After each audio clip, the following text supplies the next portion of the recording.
அஸ்ஸலாமு அலைக்கும். This is Sabi from Sabi vlogs. இன்னைக்கு ஒரு ஹதீஸ் பார்த்துடலாம். நபி ஸல்லல்லாஹு அலைஹி வஸல்லம் அவர்கள் கூறினார்கள், பெண்கள் விஷயத்தில் நல்ல விதமாக நடந்து கொள்ளும்படி என் அறிவுரையை ஏற்றுக்கொள்ளுங்கள், அவர்களை நல்ல விதமாக நடத்துங்கள் அப்படின்னு சொல்லியிருக்காங்க. ஸோ பெண்கள் பார்த்திங்கன்னா விலா எலும்பிலிருந்து படைக்கப்பட்டவங்க. விலா எலும்பு கொஞ்சம் கோணலாக தான் இருக்கும். ஸோ அந்த இயல்பு உடையவங்க தான் பெண்கள் அப்படின்னு சொல்லியிருக்காங்க.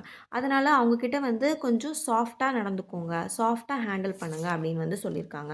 அது மாதிரி அவங்கக்கிட்ட சில செயல்களை ரொம்ப வற்புறுத்தி செய்யக்கூடாது. நேராக்க அந்த விலா எலும்பை நம்ம நேராக்க ட்ரை பண்ணக்கூடாது. அப்படி நம்ம ட்ரை பண்ணோம் அப்படின்னு சொன்னால் அது உடைந்து விடும் அப்படின்னு சொல்லியிருக்காங்க.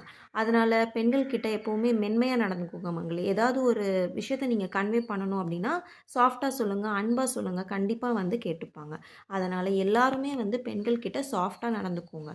ஸோ அதை தான் இந்த ஹதீஸில் சொல்லியிருக்கு அப்படின்னு எனக்கு புரிஞ்சிருக்கு. ஸோ அவ்வளோதான். இந்த வீடியோ பிடிச்சிருந்துச்சு அப்படின்னு சொன்னால் சபி vlogsக்கு சப்ஸ்கிரைப் பண்ணிக்கோங்க அண்ட் இன்ஸ்டாகிராம் என்னோட பேஜை ஃபாலோ பண்ணிக்கோங்க. அஸ்ஸலாமு அலைக்கும் வரஹ்மத்துல்லாஹி வபரகாத்துஹு.